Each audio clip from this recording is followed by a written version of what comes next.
While it may seem absurd that Mr. Tung was able to get away with what he did, this is the harsh reality of sexual harassment in Japan.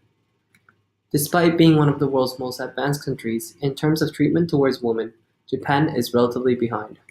According to a survey conducted by the Health, Labor and Welfare Ministry of Japan in 2016, 1 out of 3 working women report being sexually harassed at work.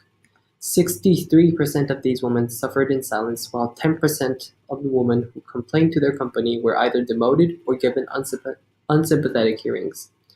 Sexual harassment actions these women receive range from inappropriate comments about their appearance and physical features to unwanted groping and even rape. In the United States, actions like these, with sufficient evidence, can lead to huge fines or imprisonment. Landmark case Meritor Savings Bank versus Vinson established that sexual harassment was a form of sexual discrimination, meaning that it went against the Civil Rights Act of 1964 and was therefore illegal. On the other hand, in Japan, there are no laws prohibiting sexual harassment. While there are company-led measures to prevent sexual harassment, these laws are ineffective because in Japan, 90% of management positions are held by men, meaning that men are the ones who are usually in power. In addition, according to workplace discrimination expert Patricia G. Barnes, a company may decide its actions based on whether it's a bigger financial risk to lose a key person or to settle a few sexual harassment claims, meaning that in a country like Japan, where sexual harassment is dealt by individual companies, most victims are forced to stay quiet.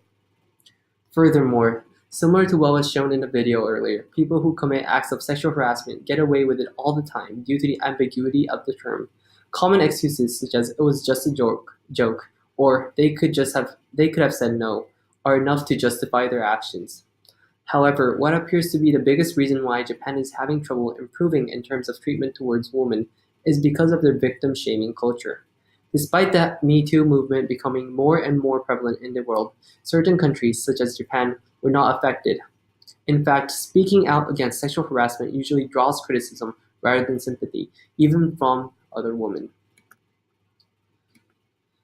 In 2016, when Shiori Ito, a Japanese journalist, went to the police to file a complaint of rape, the police strongly advised her to drop the complaint because rape complaints rarely led to conviction, and the man who raped her was extremely powerful, meaning that her journalist career could possibly come to an end if she decided to file the report.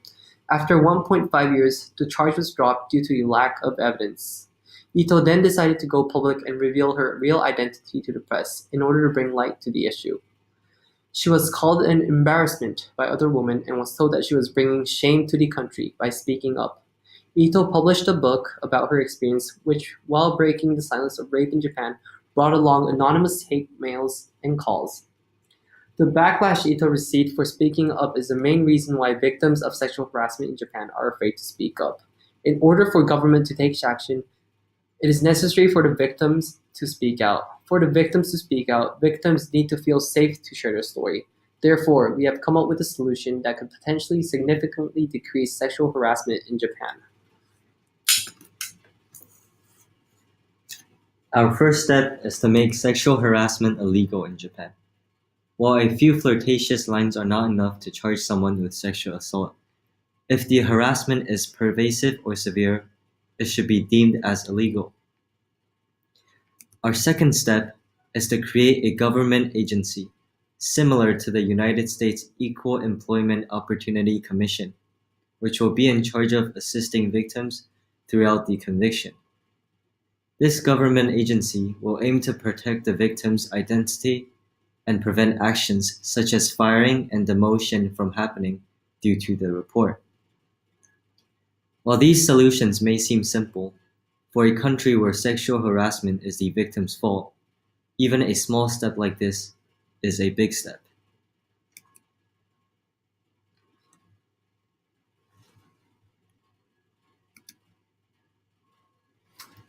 Thank you.